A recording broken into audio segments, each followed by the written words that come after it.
Willow Creek Springs presents Healthy Living with your host, Joe Grumbine. And here we go. All right. Good afternoon and welcome to the Healthy Living Podcast brought to you by Willow Creek Springs. I'm Joe Grumbine and I will be your host. And I have with me a very special guest, Richard McCuen. And I hope I'm saying your last name right, Richard. Yes, sir. Excellent. Excellent. Well, welcome to the podcast. I'm hoping that you're going to become a regular. I have a feeling that we have a lot to talk about. And first thing I'm going to do is get rid of this. In my opinion, I like the background, but it's obnoxious the way it makes me go in and out of vision here. So we're just going to take you back to the real world here. And here we go. So welcome to the podcast. I've been interested in hoping to bring you into these conversations for a few years now. You got a hell of a story. Why don't you just kind of introduce yourself real briefly about, your background, where you came from, who you are, and, we'll get started here. We got about 25 minutes or so of this episode, and I'll give you a heads up when we need to bring it to a close. But this way we keep it in normal people's attention span. People generally only have a 20 to 30 minute attention span, and then they start to glaze out. So we break it up into bits, but we can do this any day. I have some guests we've recorded 7 or 8 episodes already, and we got a lot to talk about, and we love doing it. So welcome to the show. Tell us about yourself. Thanks for having me. It's good to be back. Give you a little background on myself, where I started or where I came from. It's I originated from Florida. I joined the Marine Corps in '98. A military family. My dad was Air Force. We lived all over the world, including Iran for 2 years. Wow. And we ended up getting out 6 months prior to whenever they took the hostages, the embassy in Iran. So there's a little history there that, I can relate to, like, worldwide.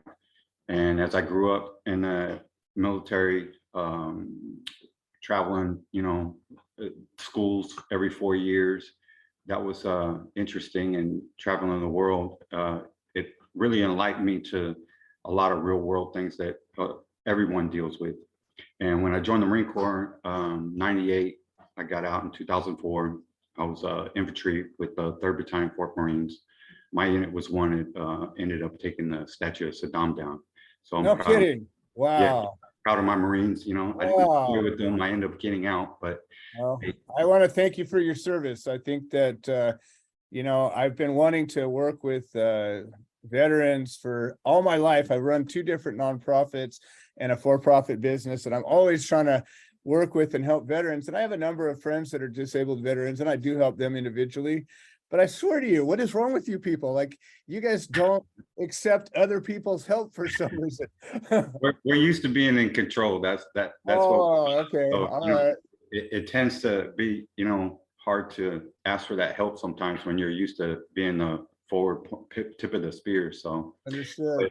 When I got out of the Marine Corps, I ended up joining the Sheriff's Department in California. I was stationed in 29 Palms, California, from Florida. So I hope you weren't one of the guys that raided me. No, I didn't do any of that. I worked when I got in with the Sheriff's Department. I worked in the jails. And, okay. I did that.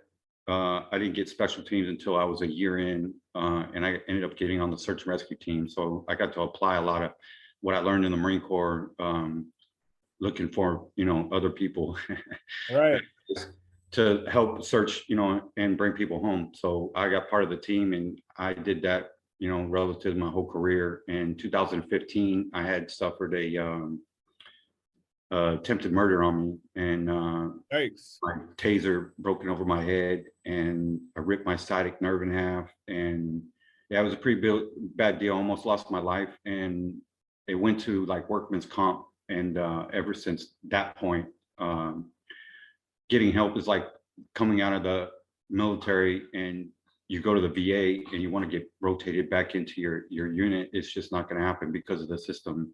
You become part of it. So I became a workman's comp and they disabled me. It took 3 years to get a MRI on my brain. I had a flattened pituitary gland. 3 years. Yeah. And that was from actual incident from 2015. So right I mean, around, that sounds like a pretty substantial injury. Like, I mean, you think that yeah, it would have been something that they would have made a priority. That's kind of, all the good stuff's in there. You got to take care of it. exactly. And when my pituitary was flattened because of a tumor from the damage to my head, Wow. my body wasn't producing all its hormones it needed. So I was losing like drastic weight. I went from 220, 218 to be correct, 8% body fat, and I went down to 151 within like 4 months. Oh, So, geez. and I'm not getting any help through workman's comp because all they're wanting to do is just like every 5 weeks I would show up and they put me on a pain scale 1 to 10. How do you feel now? And I said, I still feel the same. And they give you a prescription and see you 5 weeks. That was a treatment. All right, go take some drugs. Yeah. And plus, it also messes with your mind too, because you're asking for help and you're not getting it. So, Right. and plus, with what was going on, I didn't know what if I was going to still remain here, because of my condition that I was suffering. And I ended up going up the mountain with a girlfriend that I had at the time. She ended up getting me out of the house to get some fresh air and out of my head and everything. And we met someone selling your CBD, and they said, "We'll take your pain away in less than 10 minutes." And I was like, Okay. "Well, you're full of it." So Right. I That 1 sounds a gram, little outrageous. yeah, a 1 gram, and within pretty much what they said, it took all my pain away. So Yeah.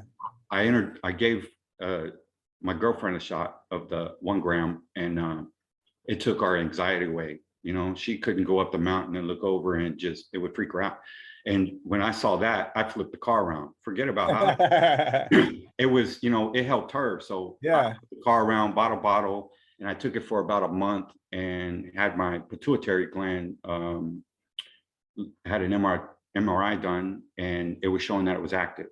He was Wow. like, what's going on? And I told him, I'm taking this, it's from Willow Creek CBD. And he's like, well, you need to keep taking it. So and I pretty much went under them and started helping spread the word and selling your product, because it's really amazing. And it changed my life.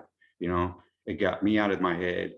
If it could fix the condition that was going on inside my brain, with like 1 bottle, that just, to me, that's godlike. That's, and it was amazing. So, and Well, I think that's the big key of that, when somebody makes a product or whatnot, 3 different people could make the same product using the same ingredients, but one of them's doing it with a purpose and with an intent and taking care to make sure that things are treated with respect and all of that. And the other ones are doing whatever, trying to make money. Yeah, it's kind of like when, especially when you move out, or go away from mom and you come back, and you have mom's cooking. Right. Nothing's better than mom's cooking. Can't beat it. Yeah. Even You if you can't give buy that in mom's any recipe restaurant. to someone else, it's not the same, So Same. Yeah. it's because it's food from the soul, Exactly. Well, it's funny that you mentioned food, because that's one of the things that we always said is these products, like the skincare products, that they're food for your skin. Yeah. And for that reason, like, you take care of food and food takes care of you, right? Exactly. So, we grow a lot of the plants that go into these products, and we grow a lot of our own food. We grow, vegetables and herbs and stuff. And, there's a difference. Like, you go and pick a zucchini off a year plant and eat it within a day of it being harvested. And then you go to the store and you eat, or even a farmer's market, and you eat something that was picked, a week or 2 ago. Excuse me. It's not even the same thing, and I think Sure. that that's kind of, that's what this whole thing is all about. This is a show about healthy living. This is a community that's based on healthy living. And part of what my goal is to bring a lot of people's experiences together and their thoughts and their, even the things they've learned. Like, in all this time you spent traveling around, you must have experienced things that most people never do. And I think that's an important piece of the puzzle. Like, you went through some heavy stuff that most people would never go through, and yet the people that don't go through it are generally the ones whining and bitching about their lives and how horrible everything is. And, a little mosquito bite becomes, a malaria outbreak. It's just like, without a perspective, people don't know how to deal with stuff. And I think there's a lot in the whole healthy living about, being honest and experiencing and keeping things in perspective, and even finding gratitude. Like, I think gratitude is like the secret recipe for everything. Oh yeah. And, I'm grateful for you, coming and being a guest on my show, and engaging with our company and us as people, and sharing your experiences. And that gives me a blessing. And hopefully in turn, I'll be able to bless you with things that I do. And, that's what everything's all about. I think that's kind of like the key to this whole healthy living thing. And, I kind of wonder, like, I think so many people here in California, especially, I mean, I'm sure it's the same in a lot of other states, but California, it just seems like the world of the entitled prissy bitches. I mean, I'm just like, Trying to everybody. make real men sissies. I'm just saying, like, I mean, everybody is offended and upset and bothered by just every little thing, and yet nobody really has a problem. Like, nobody's ever had a moment of being actually hungry. Nobody's ever had a bullet whiz by their head, or had the shockwave of something exploding nearby you. I mean, nobody's done that. They don't know what that's about. And yet in other parts of the world, that's kind of commonplace, and Everyday living for most countries, outside the United States. And the stress and shock of all of that is so taxing on the human body and spirit. Like, even having one moment of trauma, I've had some traumas. I've had, 40 cops rolling into my house with machine guns pointed at my head. Yeah, there's a moment of mortality, a moment of, you look down the barrel of a gun that's pointed at you, you can actually see the round is going to kill you if that person pulls that trigger. Yeah. It's a moment of friggin' clarity there. That it's like a deer in the headlight. Yo butt pucker. I've seen that round, and it's just like, when that stuff happens, life gets really real. It and does. All this other little crap just doesn't even matter. And then you hear people, whining and bitching about this and that, and you're just like, really? And that's one of the things, and like what I do with like veterans and law enforcement is dealing with PTSD. Is what do you do with a tool when you put it in motion? Right. You draw your gun or whatever weapon you have as a utility, as a tool. Right. That type of mentality isn't taught, and because when someone calls 911, they have a problem and say they're on their way, that dead space in between, that's where life exists. Right. So you're not in control of what happens in between that call, right. And you can't add to that call and show up with the same mentality, because you still have to determine, the factors of what's present, if, something being wrong or not. Right. The time it's already amped up on the other side, and everything becomes a real threat. So breaking everything down mentally, especially with me having to deal with things on my own, the doctors ended up telling me that I had a 50-page report on my brain, saying, Jeez. yeah, wow. that was just, like outrageous. You're going to be in a wheelchair and all this. It was like, okay, so what are you going to do to help me? And it was just pharmaceutical medications. I still have the prescriptions like 7 years ago, it's like, that's right. what you want to give me. So I was like, what am I going to do? I know one thing's working, and it's the CBD. It's keeping me from going hope mode, into the world, Yeah. even though I do have a reason to go hope, I still don't need that, It's not going to help you or anybody else. Exactly. So I came up with a program. I just went back to my roots, as far as the Marines. What the Marines taught me, yeah, I was with the sheriffs, and the incident with my life was with the sheriffs, but everything I learned with the sheriffs didn't save me. Right. What it did was what the Marine Corps taught me, because you're trained to just do one thing. You're not given the opportunity to die without being told. Right. It's the fight in the person. So Right. you have to eliminate that. And I created the 1,000 push-ups. I started on my knees to where I could barely even do one, and I built it to a plank and then to a push-up, which took probably about a month. Wow. I banged out in my backyard 1,000 on my knees and hands, like sissy, like girl push-ups. Yeah. The girl push-ups. Yeah. Until I could build 1,000 of them. It's like walk, crawl, run. Right. But you did 1,000 of them. 1,000. Yeah. And people think that that's just outrageous. Like, wow, you do 1,000, but mentally, that's where I broke.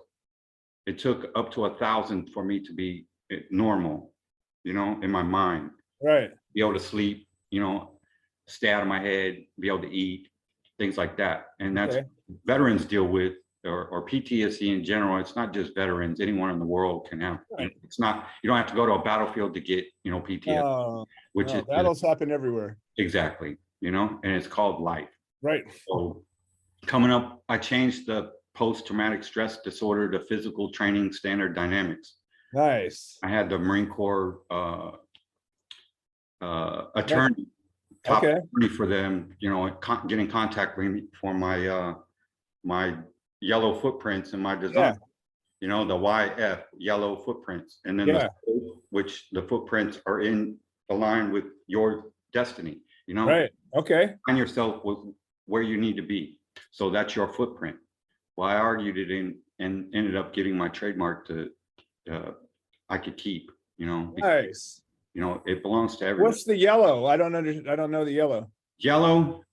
It's just, that's what the color, it's just yellow footprints. That's where you start your journey. Okay. They're on the side of the sidewalk. So every time you step on them and then you step off, that's that person's journey. It becomes somebody else's. Even still, one, it's millions of people can step on it. It's their journey. So it's like your fingerprint, footprint, fingerprint. Everyone is unique and different. No one's the same. So that's why the footprint. And yellow, it becomes because of its, how it was introduced. Okay. Everyone has their own footprint. Right.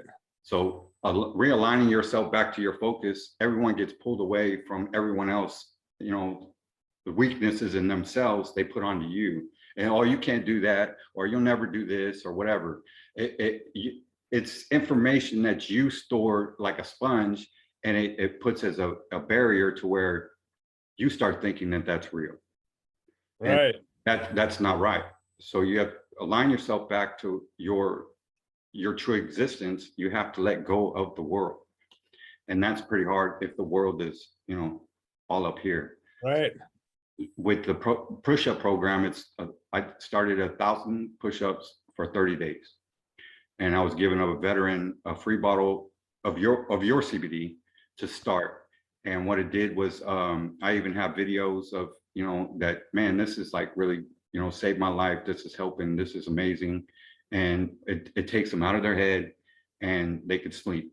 So between the 1,000 milligram CBD and the sleep syrup, that was the veteran combo that, pretty much, and it started with me. I was a test, dummy, and that's how I created to help me. And that was part of the program. And every day I go to work out, that's what I would do is I take the 1,000 milligram, I take 1 gram, and then I would do half gram of the flexor or the energy one. I can't remember.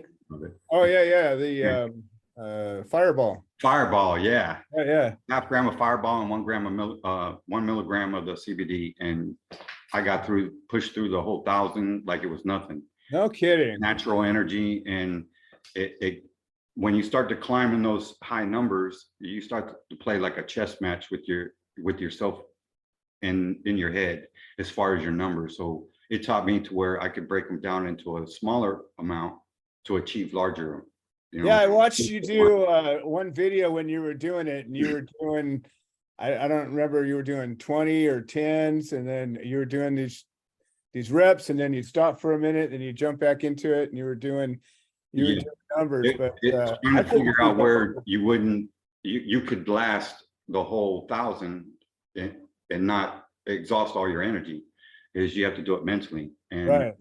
when I started doing that, my younger son, he because I was trying to get him to do it, he's like, no. Yeah. And he said he started researching push-ups and that, and he came back and told me that push-ups are the #1 mental health exercise. Yeah. So I started getting in and playing doctor and thinking, okay, because the doctors ended up telling me that from my head injury, I suffered hypopituitarism, and that's where your body doesn't regulate any temperature. Really?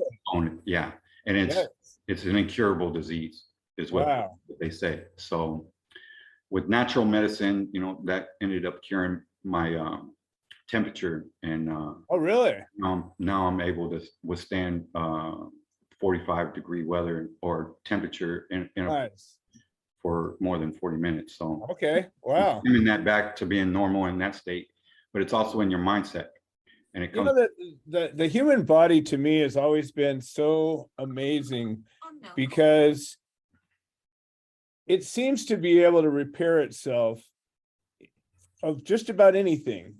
I don't know about repairing, like regenerating a limb or something like a lizard, but apparently there's even been some research about that. But I'm just talking about just healing from whatever disease, from a wart to cancer to everything in between. And the mind, the brain, there's two things. The mind, I think, is not necessarily the brain. I think the mind is on another dimension that we don't necessarily have access to all the time. But the brain, the physiological brain, if you start to study that, it's incredible, the plasticity of this organ or muscle or whatever the hell it is. It's a very unique piece of your body. But they've had people that they removed a chunk of their brain or disconnected one side from the other. And after a while, that brain turned around and rewired itself a whole different way. And the part that was missing got recreated by the part that was there. And it's like when I researched how my brain injury and workouts, it started coming up with HIIT, which is high intensity interval training, which is it's like above CrossFit. Yeah, go all you can for a short period of time and then rest and then go do it again some other way. Right. So hardcore. I was thinking, well, doing with the 1,000 push-ups, what it did, it was made my brain have to speed up to catch up to the body. Okay. The pressure of oxygen, lack of oxygen in the brain because the body keeps pushing so fast. Right. Running full force at as top speed as you can for 2-3 miles, you're going to pass out because you're exerting everything. Right. You're using up faster than you got. Yeah, it's because your brain, it can't get enough oxygen to keep up with the body. Right. So in an injury, and you're pushing the body, it has to regenerate that neural response, and that's what the high intensity interval training did. Was it reconnected the neural paths in my brain to where it started stimulating new growth. So you're biohacking in a very unique way. So, a lot of people, I've studied some biohacking, and some of the guys, Dave Asprey and some of the guys that are, doing extreme things, cold temperatures, hot temperatures, diets, fasting, eventually. Yeah, back and forth. That stuff, even taking different compounds, nootropic compounds, all these things pushing your body to be its best, to reach out and fix itself. We actually have a factory reset. Like your genes have the ability to undo themselves back to the point where you were perfect, and it's built in there and it can be accessed. And I think that you're exploring that through simple physical activities, and I'm sure there's a lot of a mental agency of that you ever hear of a guy named David Goggins? Yes. Now, you remind me of him. I've listened to one of You his. just don't cuss. Yeah. But I'm just saying that Motivated. the stuff he's made of, the things he's done, overcoming obstacles, and running on broken bones. I remember Yeah. you were doing one of your push-up things, and you're like, "Well, my wrist is all screwed up," Yeah. and then somehow you just kept going. I was like, "Wow, that's There's 3 bones in here, and I could push in there. There's a dent. See, wow." but I only have 2 bones now because of the pressure of your hand always like this. Yeah. It's always that pressure is already built here. So it can't move. So those bones start to move, and the friction, it just over time. I got the push-up program from I forget his name, is a football player. Okay. Herschel Walker. Oh yeah. All right. Yeah. And it was he did 1,000 push-ups a day and 2,000 sit-ups. Wow. Touched a weight in his entire NFL career, and he was the strongest on his team. They were amazed. Yeah, they thought he was crazy too. That's pretty nuts. He got the idea from a Marine. So whenever my injury and I was doing the push-ups, I got researched in the HIIT programs and stuff. He came up. Okay. It motivated me because people like David Goggins, or I follow another guy. He's called the One Leg Monster. He lost his leg in an IED, but he deadlifts like 800 pounds now. Wow. It's just with one leg. Yeah, and a prosthetic. And dude's but still, it's one leg's doing all the support. The other one's just a balance. Right. So it's like, man, if these dudes can do that, right, I could do that. So I pushed myself further limits that I would. I mean, 1,000 push-ups. I never thought that would be possible. That's the key. What you found, and I always say that's one of the keys is find yourself an extreme to compare yourself to. Yeah. And then all of a sudden you don't have any grief. Like there's nothing like, there's a guy that we used to see in the post office, and the dude literally was a stump. He was a torso and a head. And he would scoot himself around on a skateboard, and he had a business, and he delivered packages, and he smiled. And I was like, son of a bitch. I got nothing to say about nothing ever. Exactly. I shut up. Yep. Exactly. So I just shut up and pushed, Yeah. I pushed myself until I ended up shutting up, and it just took 1,000, but it ended up, resonating around the world, and other veterans and stuff doing the program too. And my son started doing it, and he adjusted it to like 400, and you do it as a split, like 200 in the morning and then 200 in the evening with other exercises. And man, it's kicking my butt. Yeah. So I've adjusted it, and I don't go so, as drastic anymore as doing 1,000. I'll stay with 500 or 600, but it's just because my body, I'm listening to my body now. It's telling me you don't have to push yourself so hard. It's actually, can go against yourself. Exactly. It's already healed, and we've done that. So now we can further and go. Exactly. So understanding it with everyone else, with the program is you're building it your 1,000, or you're building your 100, or whatever you need to do. It's just another tool that you can use mentally that does work. And well, listen, Richard, I knew this was going to happen. We're already out of time, and I knew we were going to get knee deep into the conversation, and I'm going to have to cut this short. But this is what I was hoping was going to happen, and I knew it was going to. I knew we were going to get into this, and so what I want to do is we're going to cut off, and I'm going to give you a chance to share anything that you want to as far as how people can get a hold of you or any of that.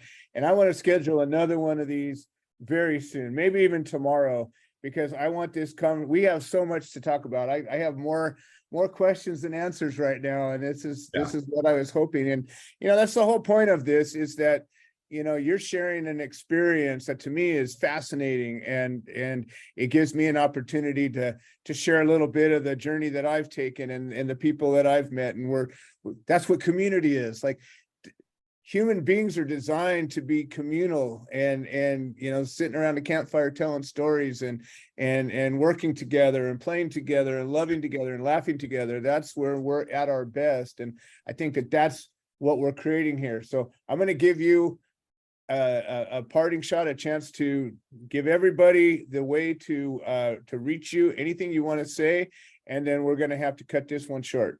Okay. Well, I want to say thanks for the opportunity, and I'm glad that we're back, rooted, and we're one-on-one now, that we can actually do what we need to help people.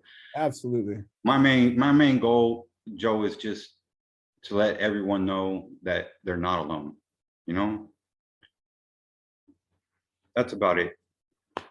Fantastic. How does somebody get a hold of you though? If like you have a lot to offer, maybe somebody's got a question or wants to reach out. Oh yeah, they can get in touch with me just on I Wish I Had CBD. It's Irish, yourself had CBD, and just PM me on there or get my numbers on there. Just you reach out. I'll get in touch with you. Your profile's got your contact information. Yeah, the whole profile's got all the information on it. It's at I Wish I Had CBD, and it's also on Facebook as well. So fantastic. Whatever format you use, Instagram or Facebook, you can get a hold of me, and we can start getting you on the right track.